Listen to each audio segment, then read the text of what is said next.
Obrigado pelo convite, Cido. Obrigado à Rádio Clube pela oportunidade. É bastante importante a gente da OAB local estar aqui presente na rádio para esclarecer um pouco do trabalho da OAB local. A OAB local é uma subseção da OAB de São Paulo, dentre 239 subseções. A nossa é a 88ª e a OAB ela presta, além dos serviços para os advogados, ela em convênio com a Defensoria do Estado faz o atendimento da assistência judiciária, né? O atendimento lá é de segunda a quinta, né? Das 9 às 10h30 da manhã, né? O atendimento lá vai das 9 às 10h30 a distribuição de senha e estende até às 11h30. Um atendimento específico para algumas áreas. O atendimento é para a área de família, a área civil e para a área criminal também, né? O convênio não atende as áreas previdenciária, da qual a gente vai falar hoje, né? E também não atende a área trabalhista, né? Então, o atendimento é feito lá e dependendo do caso, a gente nomeia um advogado que está conveniado, né? No convênio, né? No caso, esse convênio é atendido pela OAB São Paulo já fazem mais de 20 anos, que a OAB faz esse serviço a toda a população do estado de São Paulo, né? Ajuda a Defensoria a atender uma demanda muito grande, né? Há uns anos atrás era 40 mil advogados atendendo, hoje deve ser mais, né? Com certeza. E a OAB tem o papel institucional de defender os direitos do cidadão, né? Aquilo que a OAB entende necessário para a defesa do cidadão, a OAB tem a prerrogativa de intervir e de ajudar e de esclarecer os direitos para a população, né? Que é o maior interessado, né, Cido? Então, a OAB, durante toda essa história, a OAB Nacional vem sempre intervindo nas questões nacionais para a defesa do cidadão, né? Desde a ditadura, desde lá da Constituição do Getúlio Vargas, a Revolução de 32, né? E hoje sempre atenta ao debate dos assuntos que atingem a população, né? Então, Cido, a OAB Mococa, assim como a OAB de São Paulo e a OAB Nacional, está à disposição da população em geral. Isso é muito importante. Muita gente, no tema atual hoje, sabemos que tinha um projeto de lei lá no Congresso de acabar com o exame da OAB. Hoje, o próprio presidente da República, ele encabeçava um projeto desse. Sim. E hoje, esse projeto voltou, desarquivou e está lá nas comissões. Qual é a sua visão e qual a sua opinião sobre acabar com o exame do OAB? Diz que recada muito e não sabe onde aplica o dinheiro. Bom, Cido, essa é uma grande questão e bastante importante. Eu vou falar e falo em nome da OAB, porque a OAB Nacional, quanto a estadual, é veementemente contra a extinção do exame de OAB, né? O exame de OAB é uma proteção ao cidadão. É uma proteção ao cidadão no sentido de que o cidadão vai estar coberto por um profissional que foi avalizado, que foi comprovado que ele tem o conhecimento. E é sabido aí que há alguns anos atrás aumentou muito o número de instituição de ensino superior, sobremaneira na graduação de Direito. Houve um boom de faculdades e não preenche os requisitos que a própria OAB determina. Então, assim, é uma proteção ao cidadão, primeiramente, né?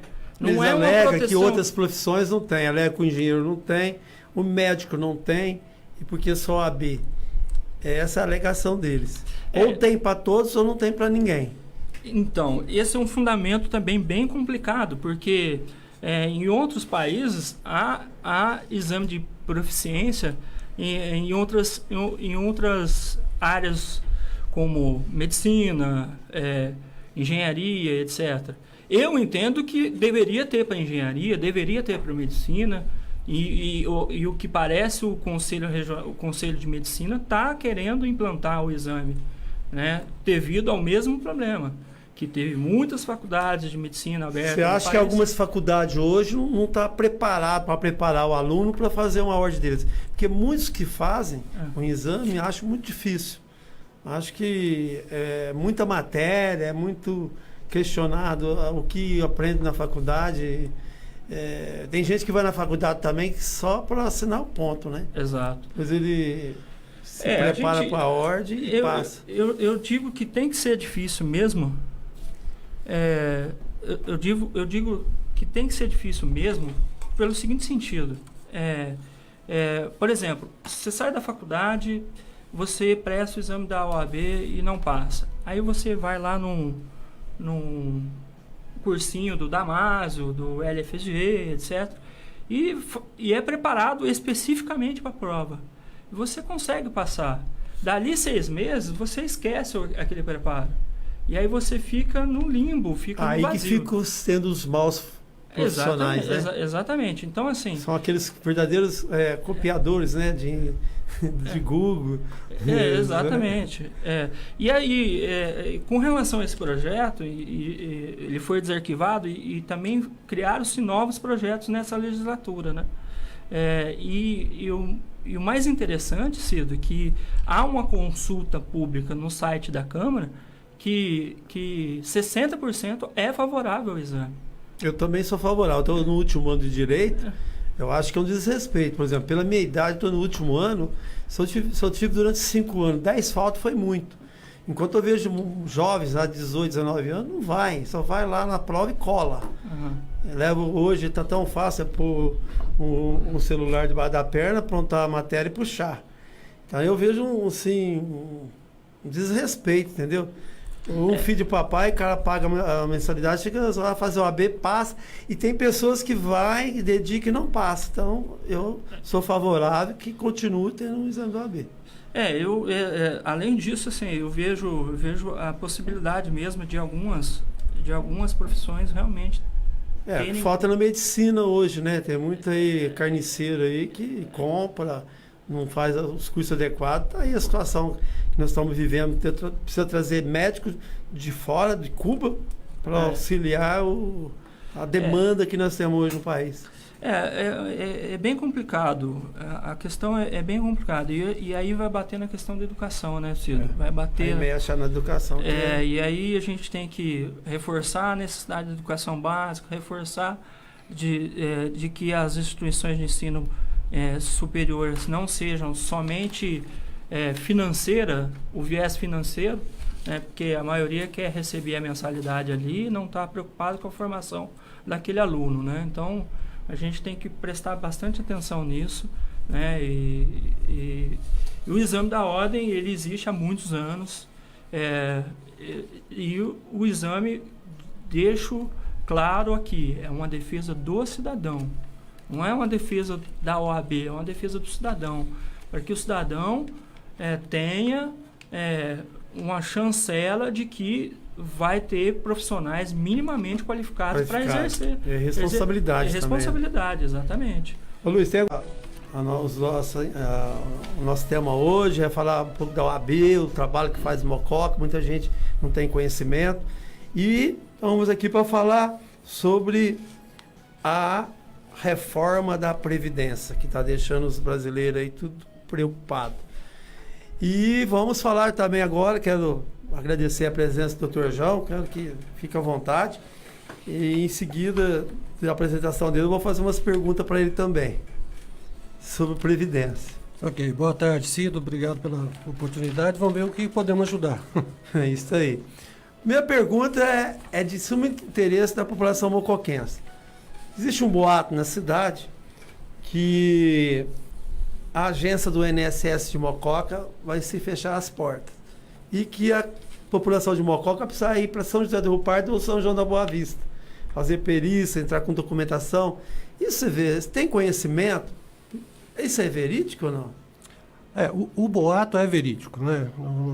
A coisa não se concretizou ainda, mas realmente existe esse boato. Tanto é que a OAB se mobilizou, entendeu? Por informações mais concretas que ela teve de que realmente ia mudar isso.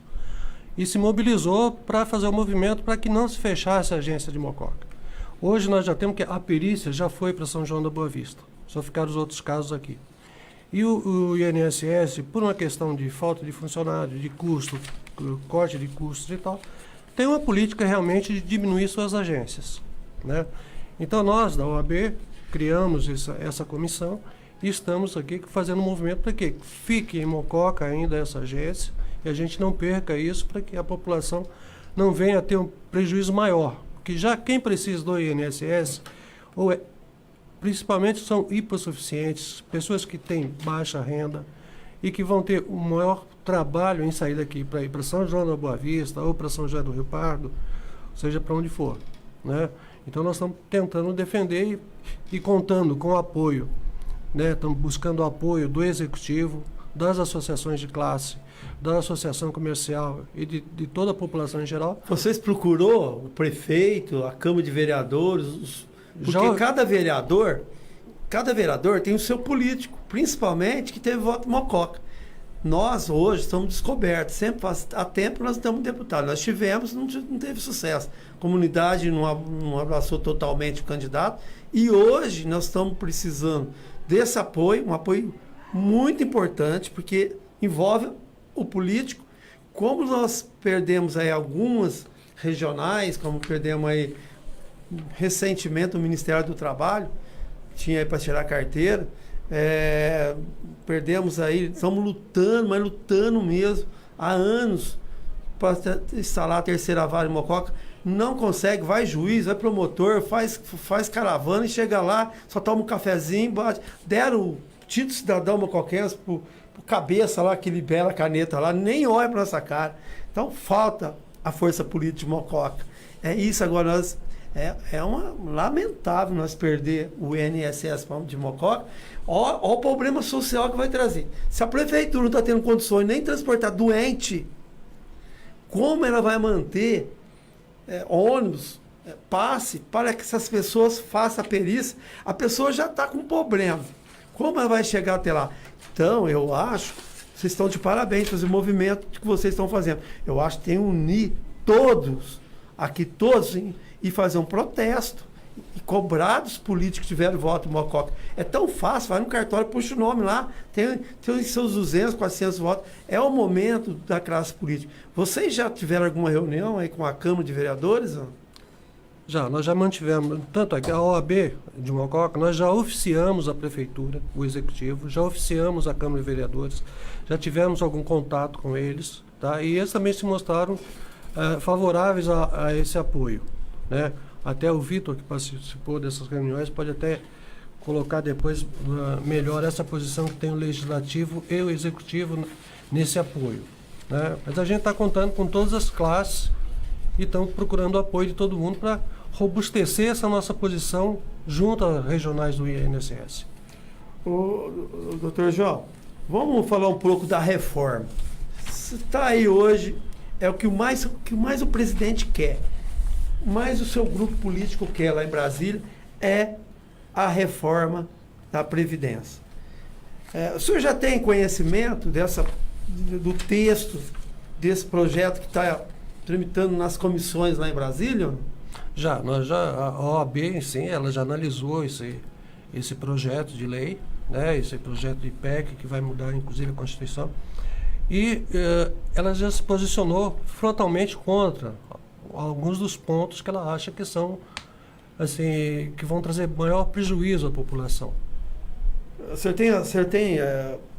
pode falar algumas mudanças que você acha que vai mexer mesmo com a aposentadoria? Não? Quais são as principais mudanças? As principais mudanças que você vai ter, por exemplo, a idade mínima e o tempo de contribuição. Entendeu? As mulheres vão passar a se aposentar com 62 anos e os homens com 65. E vão ter que ter um mínimo de 20 anos de contribuição. Ou seja, acaba aquela aposentadoria por tempo de contribuição de 35 anos, ou de 30 anos para as mulheres. Esse é o primeiro ponto, né? Depois você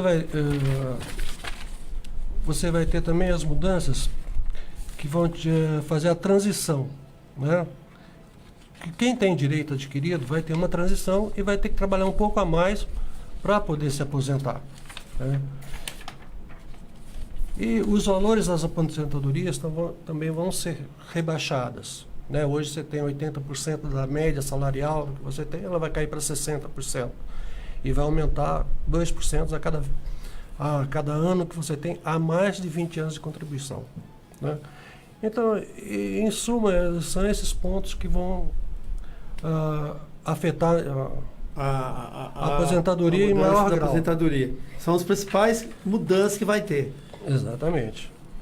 E qual vocês aí, pode ser, qual foi o estudo de vocês? Quais os pontos que vocês acharam que isso não pode ser votado? Você tem...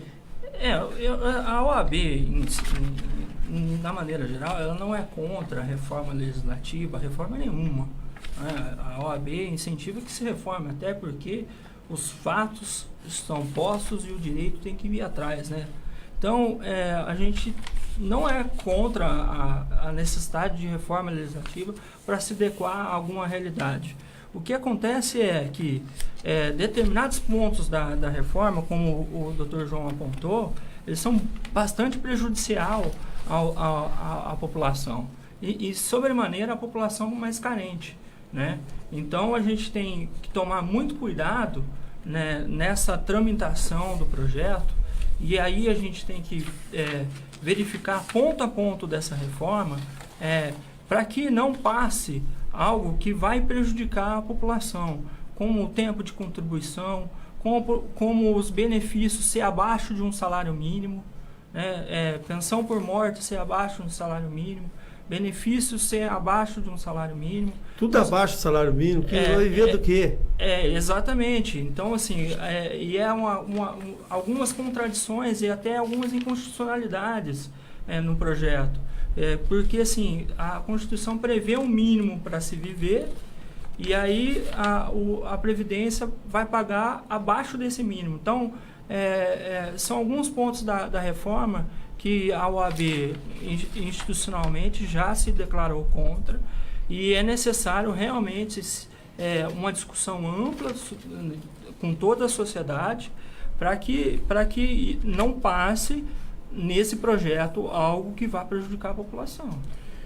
Por exemplo, você não acha que está tendo alguma proteção? O nosso presidente da República, claramente ele é militar, não tem nada contra o militar, não foi até tiro de guerra, não tem nada a ver. Você não acha que ele está dando, assim, por exemplo, preferência para os militares, preparar a própria previdência deles e mandar lá, por exemplo, para anexar no texto original? Ontem mesmo parece que eu já vi, eles se fizeram um texto para anexar junto lá a reforma. Você não acha que está tendo alguma proteção em cima do militarismo, não? Diante dos fatos, a gente leva a crer que possa ser um privilégio, né? Tanto é que alguns parlamentares, propriamente da base, reclamou sobre isso e eles adiantaram um texto para amanhã, para apresentar amanhã, porque os próprios parlamentares da base do governo já tinham questionado que eles não votariam se não fosse apresentado o texto com relação aos militares. Então, claramente a gente já está observando uma pressão popular, uma pressão da sociedade civil organizada para que esses deputados comecem a olhar o projeto e toda esse movimento do governo para aprovar a reforma da Previdência com outros olhos. Pera lá, não é assim. Para quem que é essa? Para quem está servindo essa reforma? Você acha que isso aí vai ter privilégio, então? Pode ser que sim, a gente não sabe o que E vem de visto texto, que eles vão né? cortar, vão tirar, por exemplo, gente recebendo menos que o salário mínimo. Eles vão tirar muito pouco de quem ganha muito. Então, eu posso meter Pode, a colher na conversa? Que eu escuto aqui como povo, né? Sim, com certeza. Então, eu acho que, eu penso, né, e a maioria da população pensa até de que há uma injustiça nisso, né? Quando se fala de aposentadorias, grandes aposentadorias aí, Sim. 30, 50, né, que existe, né, até mais. E com relação ao salário mínimo, né? Quer dizer, estudos do DIEESE, né, já não é agora, já há vários anos, né? Eles alegam que, por exemplo, o mínimo hoje teria que ser 4 vezes mais do que é o atual salário mínimo, né? Primeiro ponto. E é a relação mesmo das aposentadorias ricas, né? E essas serão prejudicadas. Eles vão mexer nessas aposentadorias. Exemplos De altos valores. governadores, né? Principalmente os políticos, né? Governadores, ministros, juízes, etc. Eu não sei onde eu vi uma vez, o governador parece que ele tem uma aposentadoria e depois tem um bônus também, que é isso, né? Quer dizer, tem gente que ganha 100 mil reais de aposentadoria. É uma discrepância muito grande. E aí o assalariado vai ganhar menos que um salário mínimo, né? Vamos supor. Eu acho que esse é o ponto. Eu acho que esse é o ponto que a população se revolta. Né? Essa colocação é pertinente. A população realmente tem esse sentimento de que está sendo desfavorecido em detrimento de privilégios de alguns. Isso é bem claro quando a gente passa a verificar aposentadorias de servidores públicos eletivos, daqueles que são eleitos. Eu não estou falando daquele servidor público lá da ponta, não. Aquele servidor que atende a população. Servidor público, eu não estou falando de servidor público comum, aquele que está atendendo a população, o policial que está atendendo a população, e muito embora a questão da previdência dos policiais são diferentes, é diferente, né, no caso, mas assim, a gente tem que deixar muito claro que, de fato, existe privilégios e não querem deixar de ter esse privilégio. Eu vejo por esse lado. Isso a pessoa do Vitor vê por esse lado. Porque assim, é preferível a gente cortar gasto e fechar a agência do INSS e diminuir o número de perito do que cortar determinadas regalias, determinados privilégios para determinados setores da Mas sociedade. deveria mexer em outros setores também. Sim, eu acho tem que... grandes nomeações lá, tem grandes recursos Sim. significativos, não tem valor nenhum. Assim, a gente... e a OAB vem à frente desse debate justamente para jogar luz aos fatos, para jogar à luz aquilo que deve ser jogado. Vamos ver, quem que é aposentado? Quem recebe aposentadoria? São toda a população, incluindo políticos, etc. E tal. Então vamos ver quem que recebe tanto, quem que recebe X, quem que recebe quem que está recebendo a mais, quem que arrecada a mais, quem que contribui mais, quem que contribui menos. Então, assim, a OAB não é contra a reforma, mas sim que tenha que ser feita em cima de um debate com tudo às claras, com todas as cartas na mesa. Aí sim vai ser uma reforma justa. Né? Doutor João, depois dessa reforma, se for passado, você acha que alguém vai receber aposentadoria integral? Vai. Mas você vai ter que trabalhar 49 anos. 49 anos? Não, é possível você receber. Nossa, a Telada está com 80, não aproveita nada. Não, mas é um ponto interessante também a ser abordado, porque, de repente, o trabalhador ele não está preocupado em se aposentar com 65 anos, com 62 anos.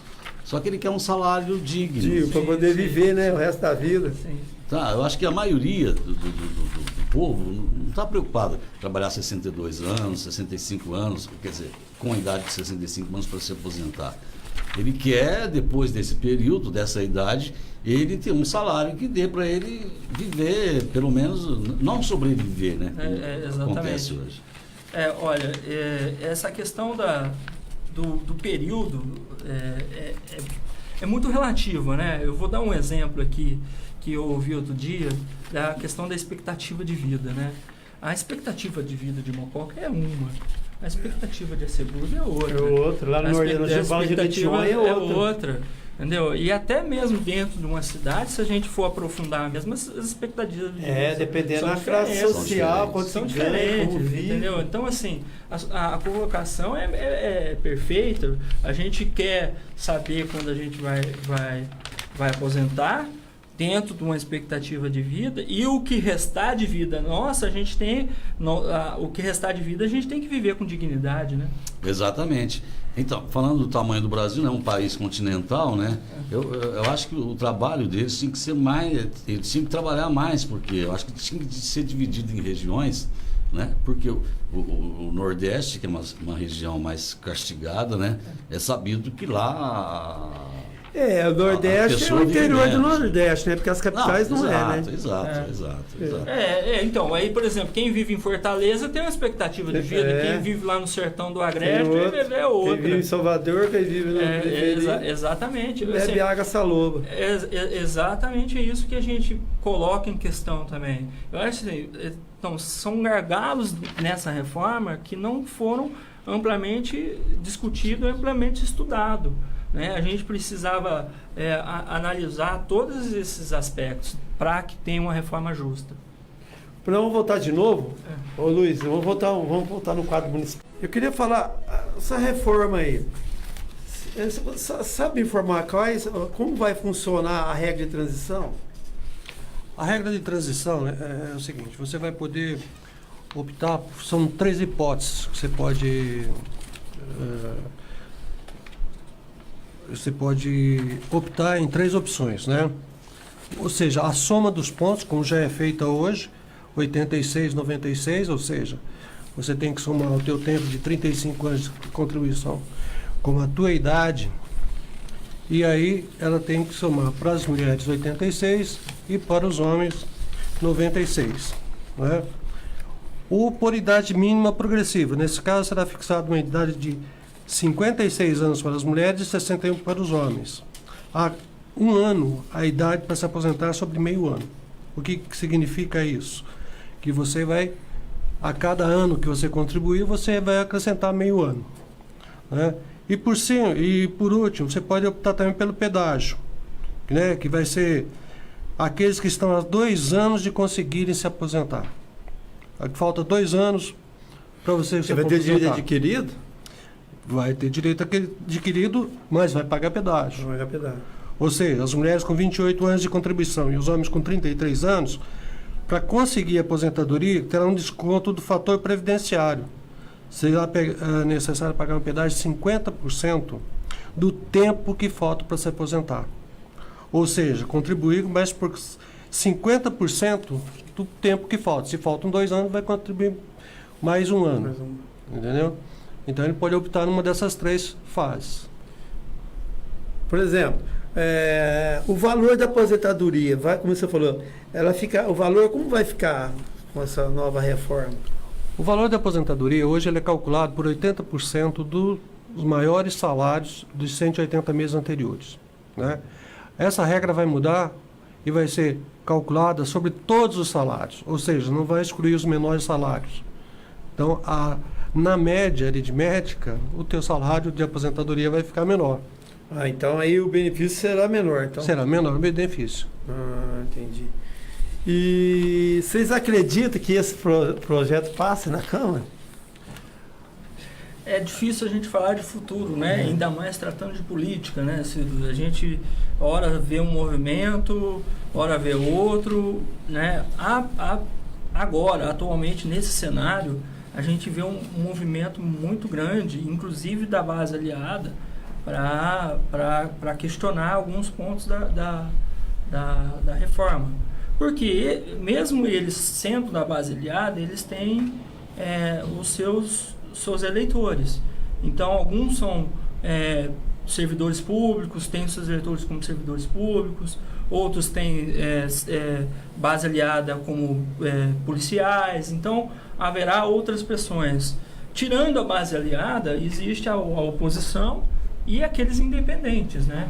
E esses independentes que acaba dando o ponto ali, porque são pessoas que não estão com um viés político, né? Mas sim técnicos, né? São pessoas com um viés técnico que podem, vamos dizer, barrar a reforma de forma técnica, não de forma política. Você acha que vai ter uma barganha muito grande entre os deputados e o governo, emendas? Sim, o próprio governo já declarou isso. Você acha que já não está começando mal?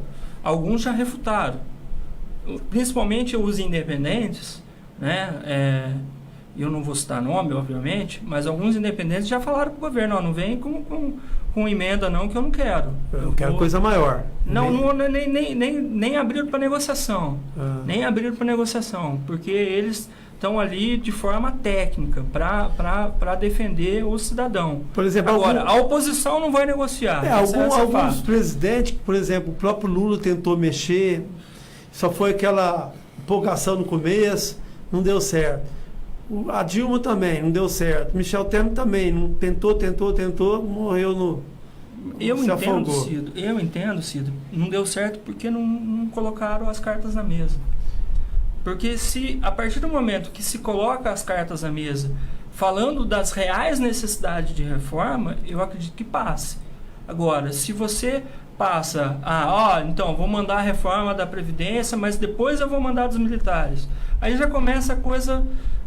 vamos dizer assim, não é de bom tom, não é claro a coisa. Então eu acredito que a partir do momento que você dialoga com todos os setores da sociedade civil e demonstra a real necessidade, porque o que a gente vê aí é um grande obscurantismo em relação a essa reforma. Alguns falam que precisa, outros falam que não. E aí fica essa luta, aí tem a questão dos que deve para o INSS, e aí fica uma série de dúvidas, e na verdade não se clareia, não se joga às claras. E por isso que acaba não passando, tanto no Fernando Henrique, como no Lula, como na Dilma. Ou seja, por que aí fica a pergunta, por que não se apresenta uma reforma discutida, clareada? Por quê? Essa é a grande pergunta. Porque alguma coisa eles trabalham para ajudar o governo. Interesse próprio. Interesse próprio, exatamente. É que prejudica quem ganha menos. Exatamente. Se eu colocar as claras, eu vou demonstrar quem ganha mais, quem ganha menos. Se comenta, doutor João, aí que poderá ser aprovado por etapas. Aí você não acha que o menor lá, o salariado, vai ser prejudicado, vai ser votado primeiro, vai ser prejudicado, depois vai ver as consequências que o governo vai ter? Isso eu acho que é uma coisa que a sociedade como um todo, e isso também é o papel onde entra a OAB, a gente precisa estar muito vigilante nisso. Isso é um projeto que foi encaminhado agora, né, que vai estar se esperando também a dos militares, que eles fizeram uma condição para que a dos militares fosse votada junto, vai ser votada, contempla também os funcionários públicos, os parlamentares. Então, é um bolo todo. Agora, isso vai cair na Câmara primeiro, né, passando as comissões e tal, cair na Câmara, e vai sofrer todo tipo de pressão e de emenda que possa ter, onde os lobbies dos setores mais organizados da sociedade vão ter mais força. Aí sim pode acontecer esse fatiamento que você está falando, entendeu? Então, por isso que a gente precisa estar vigilante com isso também. Porque a população, no frigir dos ovos, a população é a que vai ser mais penalizada. Por quê? Você queira ou não, ela é a menos organizada nesse sistema, né? Os militares têm a sua organização, os parlamentares têm a sua organização, os ruralistas têm, né? Os sindicatos. Mas o povo em si acaba caindo sobre ele. Ele é a pior parte. Então, se houver realmente esse fatiamento, a gente tem muito que perder. Então, nós temos que fazer com que seja votado o projeto num todo e que contemple todas as categorias, com como os militares, os parlamentares, os funcionários públicos, né? E que seja igualitário a todo mundo, ou seja, se cria uma isonomia. É isso que a gente tem que estar vigilante e ficar atento a essas negociações que podem acontecer na Câmara e que a gente sabe que vai acontecer mesmo. Tem que deixar claro que esse projeto ele entrou e agora que ele está indo para a Comissão de Constituição e Justiça, né? Vai ser designado relator e aí é outra briga. Outra briga. Então, assim, haverá pressão em cima de pressão. Haverá 2 votações na Câmara, 2 votações no Senado. E aí a gente, dentro dessa tramitação toda, se houver emendas, aumenta ainda mais o processo legislativo. Então, eu acredito, fala não, porque que é aprovado até setembro. Eu acredito que não vai ser. Olha, estamos na beira do mês de março e nem relator tem. Então, ou seja, as expectativas é que vai demorar muito mais ainda essa questão da Previdência. E aí fica a dica. Aquele que se apavorar para aposentar, com medo da reforma, não faça isso com ímpeto, com rapidez. Estuda, vá atrás de um especialista, de um contador, para ver se é vantagem esperar, se não é vantagem esperar, né? Não adianta se apavorar. Eu acho assim, tem que ficar de olho, que nem o doutor João falou, nós da sociedade civil organizada, como OAB, já estamos de olho, e a população também tem que estar de olho nisso, tem que procurar as informações e as informações corretas, né? Por exemplo, a OAB, como uma instituição independente, ela vai promover a OAB São Paulo, dia 26/3 agora, no auditório da OAB, uma audiência pública para tratar sobre a reforma tributária, previdenciária, desculpa.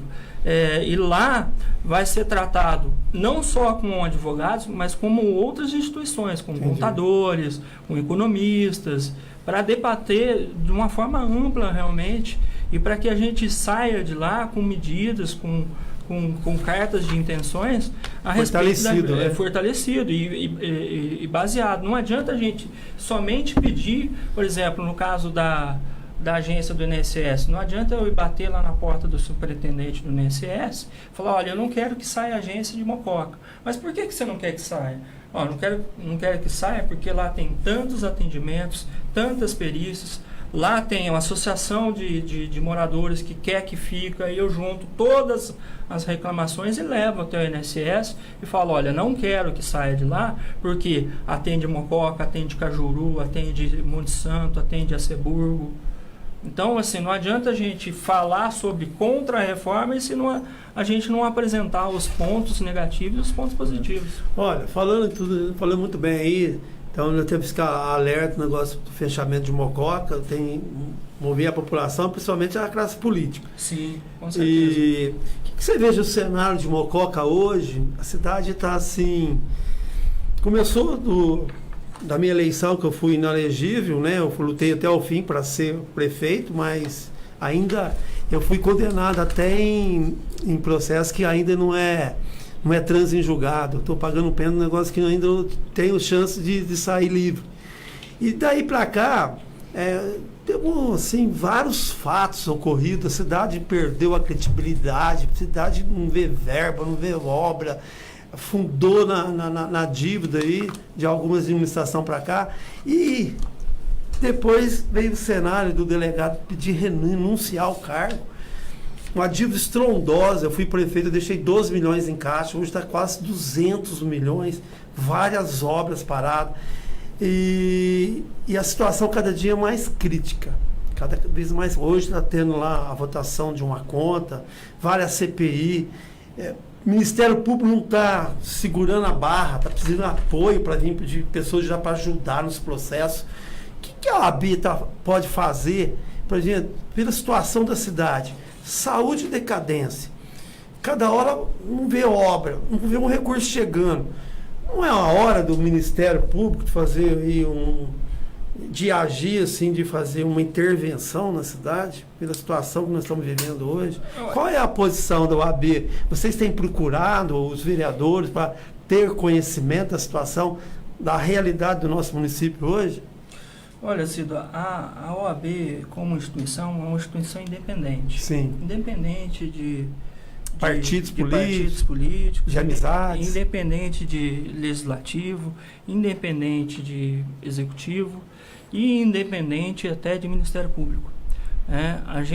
A OAB faz parte da justiça do país.